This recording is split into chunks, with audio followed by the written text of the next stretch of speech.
ассалому алайкум бинандаҳои гиромӣ, барномаи тиловатии ахбор аст аз телевизиони Тоҷикистон. дар студия бо шумо ҳамрази Абдулмаҷид. имрӯз асосгузори сулҳу ваҳдати миллӣ, пешвои миллат, президенти ҷумҳурии Тоҷикистон муҳтарам Эмомалӣ Раҳмон дар кохи Борбад бо кормандони соҳаи тандурустии мамлакат мулоқот карданд.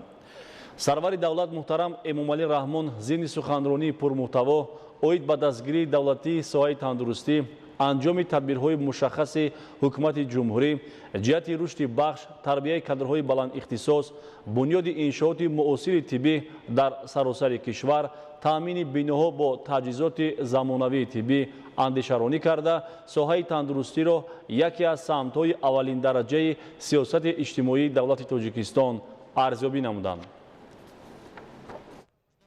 18 август асосгузори сулҳу ваҳдати миллӣ, пешвои миллат, президенти ҷумҳурии Тоҷикистон муҳтарам Эмомалӣ Раҳмон дар кохи Борбад бо кормандони соҳаи тандурустии мамлакат мулоқот карданд. сарвари давлат муҳтарам Эмомалӣ Раҳмон зимни суханронии пурмуҳтаво оид ба дастгирии соҳаи тандурустӣ, анҷоми тадбирҳои мушаххаси ҳукумати ҷумҳурӣ ҷиҳати рушди бахш, тарбияи кадрҳои баландихтисос, бунёди иншооти муосири тиббӣ дар саросари кишвар, таъмири биноҳо бо таҷҳизоти замонавии тиббӣ андешаронӣ карда, соҳаи тандурустиро яке аз самтҳои аввалиндараҷаи сиёсати иҷтимоии давлати Тоҷикистон арзёбӣ намуданд. таъкид гардид, ки дар давоми қариб 3 даҳсолаи охир соҳаи тандурустӣ дар мамлакат бо маром рушд карда, то ба имрӯз ба пешравиҳои назаррас ноил гардидааст. вохӯрии имрӯза ба рӯзи кормандони соҳаи тандурустӣ ва солгарди бузургтарин чеҳраи илми шарқ Абуалӣ ибни Сино рост омад ва пешвои миллат муҳтарам Эмомалӣ Раҳмон иштирокчиёни мулоқот ва тамоми кормандони соҳаро бо иди касбиашон табрику таҳният гуфтанд. зимни суханронии президенти мамлакат муҳтарам Эмомалӣ Раҳмон оид ба паҳншавӣ ва паёмадҳои бемории сироятии нави коронавирус COVID-19 андешаронӣ карда, хизматҳои арзанда, шуҷоати табибон ва ҳамшираҳои шафқатро дар муассисаҳои тиббии кишварамон махсус зикр намуданд. сарвари давлат иброз доштанд, табибоне ки дар он шабу рӯзҳо дар беморхонаҳои сироятӣ ва муассисаҳои махсус гардонидашуда заҳмат кашиданд, намунаи баланди ватандӯстиву инсондӯстӣ нишон доданд ва садоқати худро ба касби интихоб намудаашон исбот карданд. бинобар ин пешвои миллат муҳтарам Эмомалӣ Раҳмон ба ҳамаи кормандони соҳаи тандурустӣ ва махсусан ба табибону ҳамшираҳои шафқат, ки дар он рӯзҳои вазнин матонату ҷасорат нишон доданд, аз номи ҳукумати мамлакат самимона изҳори сипосу миннатдорӣ баён намуда, барояшон саломатӣ ва барори кор орзу карданд. қобили зикр аст, ки аксари табибон ва ҳамшираҳои шафқат дар муассисаҳои тиббии кишварамон аз паҳншавӣ бо суръати пандемия наҳаросида онро мисли дигар бемориҳои сироятӣ қабул карданд ва аз рӯзҳои аввал бо ҷасорат муборизаро оғоз карданд. ба ин кори хайр ҳатто собиқадарону нафақахӯрони соҳа бо амри виҷдон ҳамроҳ шуданд. баъзеи онҳо шабонарӯзӣ дар ҷойи кори худ истода тамоми қувват, дониш ва таҷрибаашонро сафарбар сохтанд ва ҷони ҳазорон нафар шахсони беморро аз чанголи марг раҳо бахшиданд, яъне табибон. махсусан табибоне ки дар он шабу рӯзҳо дар беморхонаҳои сироятӣ ва муассисаҳои махсус гардонидашуда заҳмат кашиданд, намунаи баланди ватандӯстиву инсондӯстӣ нишон доданд ва садоқати худро ба касби интихоб намудаашон исбот карданд. баъзе табибон ва ҳамшираҳои шафқат ҳатто 3-4 моҳ аз ҷойи кори худ берун нарафтанд, худашон бемор шуданд, табобат гирифтанд ва боз корашонро идома доданд ва имрӯз ҳам фаъолияти худро содиқона идома дода истодаанд. мо аз номи ҳукумати ҷумҳурии Тоҷикистон аз номи худ ба онҳо асҳам мехонем. таъкид гардид, ки бо мақсади дастгирии табибон ва ҳамшираҳои шафқат бо амри президенти мамлакат аз 1 майи соли 2020 иловапулӣ ба музди меҳнати кормандони соҳаи тиб дар ҳаҷми 12.4 миллион сомонӣ ба имзо расид. ҳамзамон бо ин барои бо маводи ғизоӣ таъмин намудани беморхонаҳо зиёда аз 11 миллион сомонӣ ҷудо карда сари вақт ба муассисаҳои тиббӣ расонда шуд. инчунин бо мақсади мубориза ба муқобили коронавирус суратҳисоби махсуси вазорати тандурустӣ ва ҳифзи иҷтимоии аҳолӣ таъсис дода шуда то ба имрӯз аз ин суратҳисоб беш аз 4 миллион сомонӣ барои харидории дороворӣ ва таҷҳизот сарф гардидааст. илова бар ин аз ҳисоби буҷети вазорати тандурустӣ ва ҳифзи иҷтимоии аҳолӣ ба маблағи 13.4 миллион сомонӣ дороворӣ ва дигар таҷҳизоти зарурии тиббӣ харидорӣ шудааст. сарвари давлат муҳтарам Эмомалӣ Раҳмон саҳми соҳибкорони бонангу номуси ватанӣ ва ширкатҳои хусусиро ки аз ҳисоби корхонаҳои худ барои беморхонаҳо маводи ғизоӣ, либоси махсус, ниқоб, дороворӣ ва таҷҳизоти тиббӣ харидорӣ карданд, назаррас арзёбӣ намуданд. пешвои миллат ба ҳамаи соҳибкорону тоҷирон ва шахсони ҳимматбаланде ки дар рӯзҳои сангини бемории сироятӣ соҳаи тандурустиро дастгирӣ карданд, ба табибону ҳамшираҳои шафқат кӯмак намуданд, ба суратҳисоби махсус маблағ гузаронидан ва дар паст кардани шиддати ин беморӣ ёрмандӣ расонидан изҳори сипос карданд. президенти мамлакат муҳтарам Эмомалӣ Раҳмон доир ба вазъи соҳаи тандурустӣ ва ҳифзи иҷтимоии аҳолӣ дастовардҳо, норасоиҳо ва вазифаҳо барои дар оянда боз ҳам беҳтар намудани солимии мардуми кишварамон ки сарвату боигарии бебаҳои давлат аст, суханронӣ карда, барои ислоҳи камбудиҳои дар соҳа ҷой дошта, беҳбудии сифати хизматрасониҳои тиббӣ, омода кардани кадрҳои баландихтисос, татбиқи амалии консепсияи ислоҳоти таҳсилоти тиббӣ ва фарматсевтӣ дар Ҷумҳурии Тоҷикистон, барномаи тайёр кардани кадрҳои тиббӣ барои солҳои 2010-2020 дар Ҷумҳурии Тоҷикистон ва дигар мушкилоти соҳа ба роҳбарони вазорати тандурустӣ ва ҳифзи иҷтимоии аҳолӣ, муассисаҳои таҳсилоти олӣ ва миёнаи тиббӣ дастуру супоришҳои қатъӣ доданд. ҳифзи иҷтимоии аҳолӣ яке аз самтҳои муҳимтарини сиёсати иҷтимоии давлати Тоҷикистон ба ҳисоб меравад. дар замони соҳибистиқлолӣ дар кишвар низоми ҳифзи иҷтимоии комилан нав ташаккул ёфта, ҳоло дар марҳалаи рушд қарор дорад. имрӯз дар мамлакат зиёда аз 711 000 нафар нафақахӯрон аз ҷумла 150 000 маъюбон ки беш аз 27 000 онҳоро кӯдакони маъюб ташкил медиҳанд ба қайд гирифта шуда, қариб 15% хонаводаҳо ҳамчун оилаҳои камбизоати кишвар аз кӯмакпулиҳои иҷтимоии унвонӣ бархурдор мебошанд. баъди суханронии пешвои миллат муҳтарам Эмомалӣ Раҳмон, кормандони соҳаи тандурустӣ Гавҳар Саидмуродова, Муҳаммад Ҳусейнов, Манучеҳр Давронзода, донишҷӯён Рудоба Мамнурова, Роёи Талбакзода ва Маҳбуба Раҳмонова баромад карда, барои дастгириҳои рӯзафзун нисбат ба кормандони соҳаи тандурустӣ ва таъмини шароити созгори донишомӯзӣ ба президенти мамлакат изҳори сипос намуданд. дар рӯзи иди касбии кормандони соҳаи тандурустӣ барои хизматҳои шоиста ба нафъи давлату миллат, сарвари давлат муҳтарам Эмомалӣ Раҳмон нафаронеро ки дар рӯзҳои душвори паҳншавии пандемияи коронавирус ба касби худ садоқат нишон доданд, бо мукофотҳои давлатӣ сарфароз гардониданд. ҳамин тавр бо фармони президенти Ҷумҳурии Тоҷикистон дар бораи сарфароз гардонидани кормандони соҳаи тандурустӣ барои комёбиҳои меҳнатӣ, фаъолияти фидокорона, эҳсону шафқат, муваффақият дар ҳифзи саломатии аҳолӣ ва расонидани ёрии тиббӣ ба 53 нафар кормандони соҳа аз шаҳру ноҳияҳои мамлакат мукофотҳои давлатӣ, унвони фахрии корманди шоистаи Тоҷикистон, ордени шараф дараҷаи 1, 3 ордени шараф дараҷаи 2, 27 медали хизмати шоиста, 17 медали шафқат ва ифтихорномаи Ҷумҳурии Тоҷикистон дар вазъияти тантанавӣ супорида шуд. президенти мамлакат муҳтарам Эмомалӣ Раҳмон масъулияти баланди ҳамшираҳои шафқат ва табибон, хизматҳои шоёни онҳоро ёдовар шуда, аз номи роҳбарияти давлату ҳукумат ба кормандони соҳаи тандурустӣ изҳори сипосу қадрдонӣ намуданд. сарвари давлат муҳтарам Эмомалӣ Раҳмон мукофотҳоро ба кормандон тақдим карда, ба онҳо саломатию сарбаландӣ ва дар оянда низ адои хизмати софдилона ба халқу ватанро орзу намуданд. дар охири чорабинии президенти мамлакат муҳтарам Эмомалӣ Раҳмон бо боварӣ изҳор доштанд ки тамоми кормандони соҳаи тандурустӣ минбаъд низ бо дасту дилу нияти пок ба халқ хизмат мекунанд و وظیفه خود را با مسئولیت بلند اجرا نموده شرف کسب پرافتخار خویش را حمایت می‌نمایند.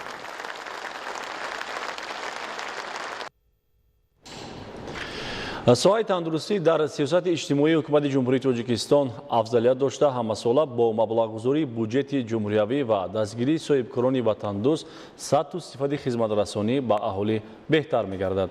гузориши ҳамкорони мо. бо дастгирию маблағгузориҳои ҳукумати ҷумҳурии тоҷикистон татбиқи барномаҳои давлатӣ ва саҳми соҳибкорони ватанӣ ҷиҳати таъмини стратегияи давлатӣ солимгардонии аҳолӣ дар ҷамоати деҳотӣ ба номи абу абдуллоҳи рӯдакӣ ноҳияи восеъ беморхонаи муосири тиббии муҷаҳҳаз бо таҷҳизоти замонавии солимгардонӣ бунёд ва таи чанд сол аст ки ба аҳолии деҳот хизмати босифати тиббӣ мерасонад. беморхонаи нави замонавӣ дар ҷамоати мо кушода шуд ки бо тамоми таҷҳизотҳои муосири замонавӣ ин боиси он гардид ки мушкили мардуми мо бисёр ҳам ҳал шуд. дар ин беморхонаи мо бо воситаи таҷҳизотҳои муосир ба воситаи мутахассисон ба шахсони ниёзманд хизмат мерасонанд. ҳар сол зина ба зина маош мо кормандон зиёд шудааст. мо ваъда медиҳем ки сатҳу сифати хизматрасиро боз ҳам баландтар бардорем. ҷиҳати боз ҳам беҳтар намудани сатҳи хизматрасонии тиббӣ ҳамасола бо дастгирии ҳукумати ҷумҳурии тоҷикистон таҷҳизотҳои муосир барои хизматрасонии тиббӣ ба аҳолӣ дастрас мегардад. ба айни ҳол 14 нафар мутахассисони маълумоти олӣ, 56 нафар кормандони миёнаи тибб ва 12 000 сокинони деҳот хизмати тиббӣ мерасонанд. беморхонаи мо аз 5 шуъба иборат аст. шуъбаи кӯдакхона, шуъбаи амрози даруна, шуъбаи таваллудхона, шуъбаи ҷарроҳӣ ва шуъбаи қабул. خب در این بیمارخانه 14 نفر متخصصان معلومات اولیدار کار میکنند و 56 تا کارمندان میانه طبی. خب تجهیزات های رنگین، خب تجهیزات های لابراتوری از قبیل گیم آنالیزاتور، اورا آنالیزاتور، برای تشخیص های بیوشیمیایی. خب یکی از تجهیزات موثری که زمانوی است این لور کامباین تجهیزات برای دکتری دندان. امروز در حدود جماعت برای همین تشخیص و توبت بیماران تمام همین شرایط مهیا شده است.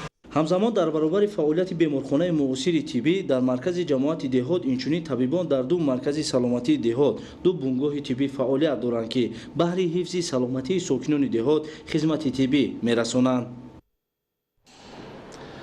имрӯз дар шаҳри душанбе вохӯрии намояндагони мақомоти давлатӣ ва бахши хусусии ҷумҳурии тоҷикистон бо намояндагони ширкати ҷиоси Кореяи Ҷанубӣ баргузор гардид. дар доираи вохӯрии маҳсулоти ватанӣ бо содирот нигаронидашуда муаррифӣ карда шуда ҷонибҳо доир ба густариши ҳамкориҳои тарафайн ба мувофиқа расиданд. гузориши хабарнигорони мо. дар вохӯрии истеҳсолкунандагон ва намояндагони ширкатҳои содироткунандаи молу маҳсулоти саноатию кишоварзӣ иштирок доштанд. дар доираи чорабинӣ намоишгоҳи молу маҳсулоти саноатию кишоварзӣ ташкил карда шуд ки иштирокдорон дар вақти боздид аз сифат ва бехатарии истеҳсолоти ватанӣ воқиф гардиданд. ширкатҳои истеҳсолкунандаи маҳсулоти саноатӣ ва боғдорони мамлакат ки дар ин чорабинӣ иштирок доштанд таъкид намуданд ки ташкили чунин вохӯриҳо ва фароҳам овардани шароит барои гуфтушунид миёни истеҳсолкунандагон ва содироткунандагон дар тақвият ёфтани ҳаҷми содиротии ҷумҳурии тоҷикистон замина мегузорад. намояндагони ширкати бонуфузи ҷиоси Кореяи Ҷанубӣ ба маҳсулоти аз лиҳози экологӣ тозаи ҷумҳурӣ мароқ зоҳир намуда густариш бахшидани ҳамкориҳоро дар самти иқтисоду тиҷорат муҳим шумориданд. ҳадаф аз ташкил намудани вохӯрӣ бо намояндагони ширкати ҷиоси ҷумҳурии Корея ин намоиш додани маҳсулоти кишоварзӣ ва саноатии ҷумҳурӣ ва инчунин тақвият бахшидан ба рушди содироти кишварамон мебошад. бояд тазаккур дод ки ширкати ҷиоси ҷумҳурии Корея яке аз ширкатҳои бонуфузи Кореяи Ҷанубӣ ба ҳисоб рафта содироти маҳсулоти саноатӣ ва кишоварзиро аз Осиёи марказӣ ба роҳ мондааст. бинобар ин дар оянда мехоҳем ки аз ҷумҳурии мо низ меваҳои хушк ва маҳсулотҳои саноатиро содирот намоянд. дар Кореяи Ҷанубӣ ба маҳсулоти меваи хушк, асал ва молҳои саноатӣ таваҷҷӯҳи зиёд доранд. дар ин чорабинӣ масъулини ширкатҳои дигари бо бахши саноат ва кишоварзӣ ҳамкорӣ дошта хоса сармоягузорон низ иштирок доштанд. мақсади ҷамъомади имрӯза ва ташриф овардан این معرفی محصولات صادراتی ولایت ختلان برای ماندن همکاری با آژانس صادرات نزد حکومت جمهوری تاجیکستان و سرمایه‌گذاران ریسپوبلیک کره می باشد. در چاره‌بینی امروز از جانب اعضایان و همکاران اساسیه بیشتر محصولات های به صادرات نگرانیده شده، محصولات هایی که با طلبات صادرات جوابگو است پیشکش سرمایه‌گذاران گشتند. بیشتر توجه سرمایه‌گذاران به محصولات ولایت ختلان از جمله با عسل، با انار، لیمون و دیگر محصولاتی که طریق قاق به صادرات برآورده می شود نگرانیده شده است. واخوری امروزه یک تکان جدی برای بهتر خوبتر کردن صادرات و همکاری با سرمایه‌گذاران خارجی و به واسطه همکاری ساختارهای دولتی با صاحبکاران جمهوری می باشد. در جمع آمد وظیفه‌ها و نقش آژانس صادرات نزد حکومت جمهوری تاجیکستان اینچنین پیدا نمودن راه‌های نوی گسترش بخشیدن اقتدار صادراتی مملکت و زیاد نمودن حجم آن بررسی شدند.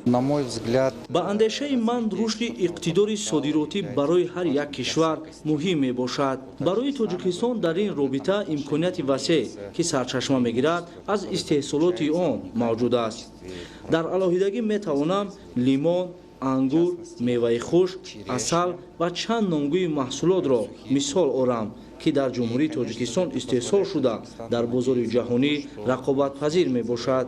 واخوری استحصال کنندگان تاجیکستان با شرکت های صادر کننده جمهوری کره جنوبی البته در رشد اقتصادی جمهوری تاجیکستان زمینه مساعد فراهم می آورد، زیرا دایره فعالیت آنها فراخ است. در زمینه واخوری البته بعد بررسی مسئله ها و معرفی محصولات به اشتراکداران گفت و شنید سرمایه‌گذاران و مال استحصال کنندگان در فرمت B2B تشکیل کرده شد. ملاقات در فرمت B2B امکان داد که اقتدار شرکت های استحصال کننده، شرایط و اینچنین نظام کار سرمایه‌گذاران در سمت صادرات محصولات مفصل بررسی شود. در این ردیف میان سرمایه‌گذاران و مال استحصال کنندگان گفت و شنید عمیق صورت گرفت و جهت براه ماندن همکاری و صادرات محصولات آنها به موافقه آمدند. در آخر بین آژانس صادرات نزد حکومت جمهوری تاجیکستان، شرکت جیوسی کره جنوبی، اسوسیاسیون صادرات کنندگان ختلان و شرکت میوه قند بهر براه ماندن صادرات محصولات یادداشت تفاهم به امضا رسانیده شد. برنامه اطلاعاتی اخبار رو ادامه می‌دهیم. بعد از انجام کارهای تخت و هموارکنی راهی اتومبیلگرد 40 دختران خوالین که رفت و آمد توسط ناحیه‌های بالجوان و دنغرم صورت می‌گیرد، منفرش‌کنی آن آغاز گردید.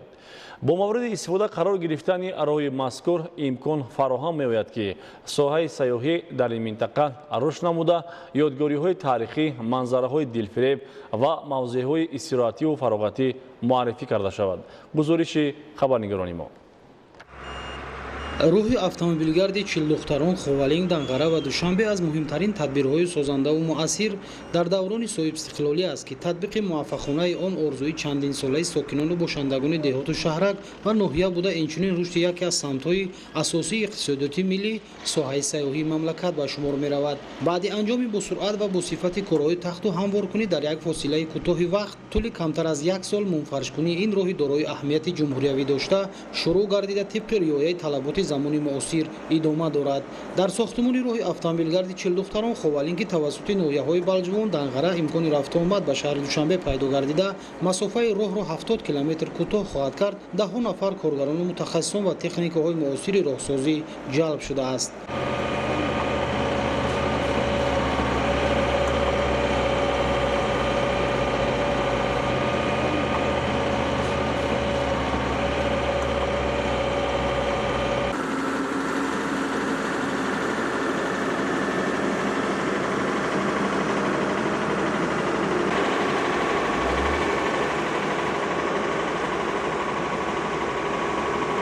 дастрасии коргарону мутахассисон ба техникаву механизмҳои муосири роҳсозӣ имкон фароҳам овардааст ки корҳои мунфаршкунии роҳ дар шароити кӯҳистон бо сифати баланд ва тибқи стандартҳои байналмилалӣ анҷом дода шуда, ин масир 10 солаҳои дигар дар хизмати мардум қарор дошта бошад.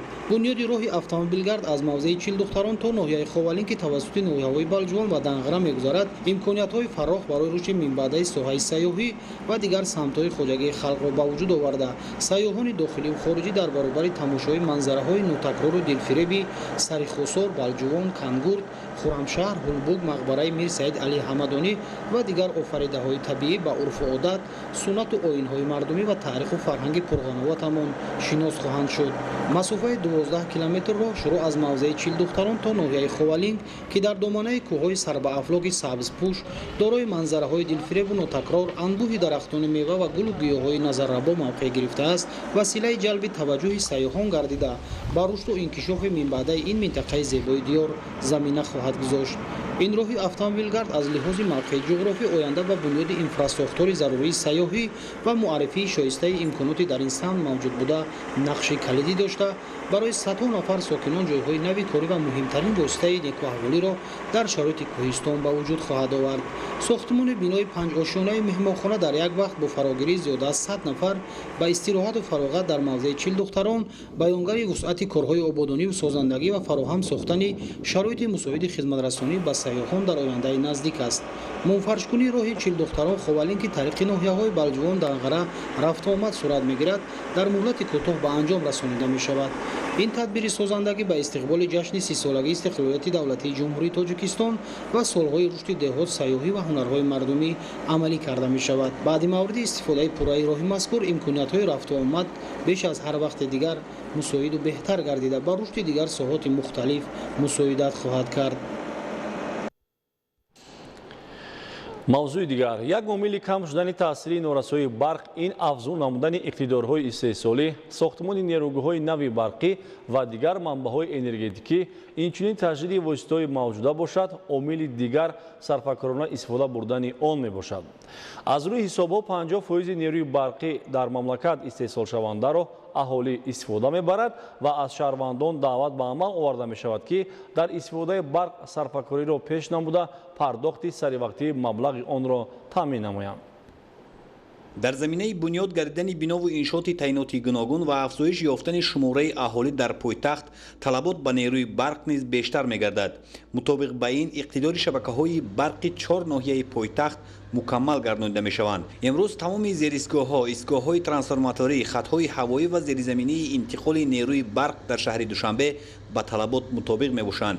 ин аст, ки аҳолӣ, корхонаву ташкилот дар маҷмӯъ тамоми ҳудуди пойтахт бетаваққуф бо барқ таъмин аст. танҳо дар ноҳияи Исмоили Сомонии шаҳри Душанбе беш аз 30 000 муштарӣ, яъне истифодабарандагони нерӯи барқ ба қайд гирифта шудааст, ки аз ин теъдод 2500 ададро корхонаву ташкилотҳо ташкил медиҳанд. ба ин теъдод муштарӣ тавассути 363 адад истгоҳҳои трансформаторӣ барқ расонида мешавад. барои бе мушкил сипарӣ намудани давраи тирамоҳу зимистони солҳои 2020-2021 дар ноҳияи Исмоили Сомонӣ зиёда аз 120 адад трансформатор аз таъмири ҷорӣ ва асосӣ гузаронида шуда, барои сабукборкунии онҳо 5 адад трансформатори нав васлу насб гардидааст. ҳамчунин бо ин мақсад дар ҳудуди ноҳия 50 адад пояҳои чӯбӣ ба пояҳои оҳану бетонӣ ва 8 километр ноқилҳои хатҳои ҳавоӣ бо ноқилҳои худбари изолятсионӣ иваз карда шудаанд.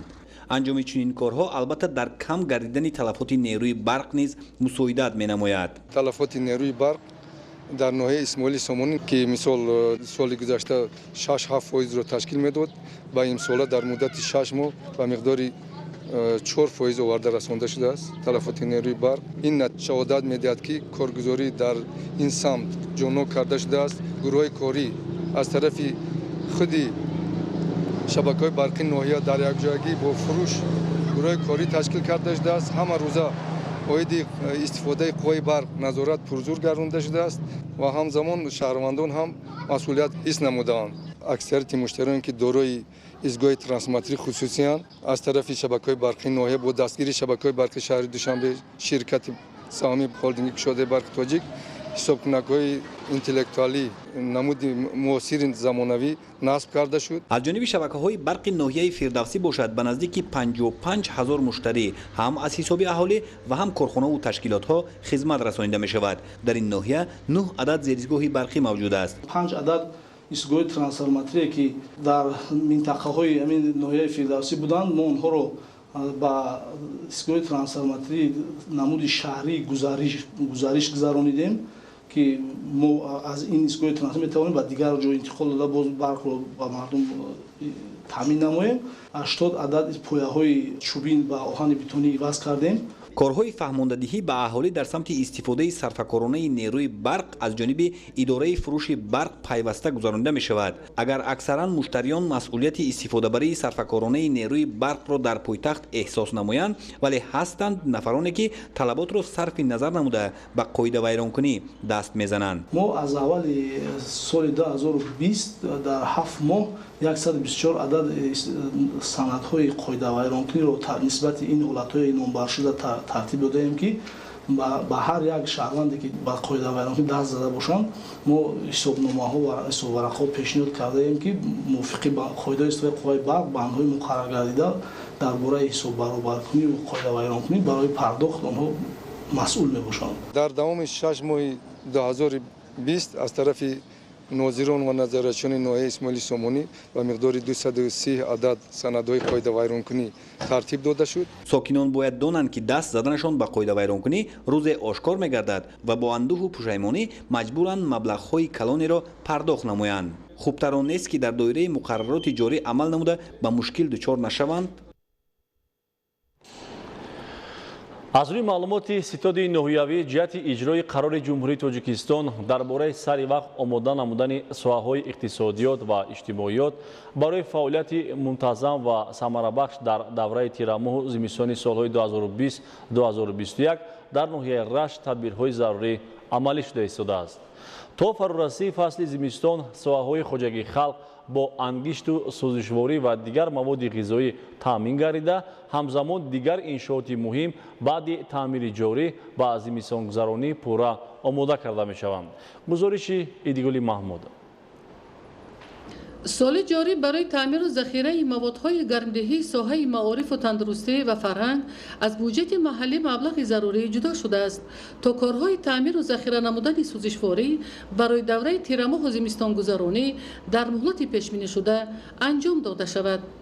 талаботи соҳаҳои иқтисодиёт ва иҷтимоиёти ноҳияи Рашт асосан барои давраи тирамоҳу зимистон тибқи нақшаи ситоди ноҳиявӣ беш аз 47,000 тонна ангишт, 19,526 тонна орд, 12,162 тонна картошка ва 44,000 тонна хӯроки чорворо ташкил медиҳад.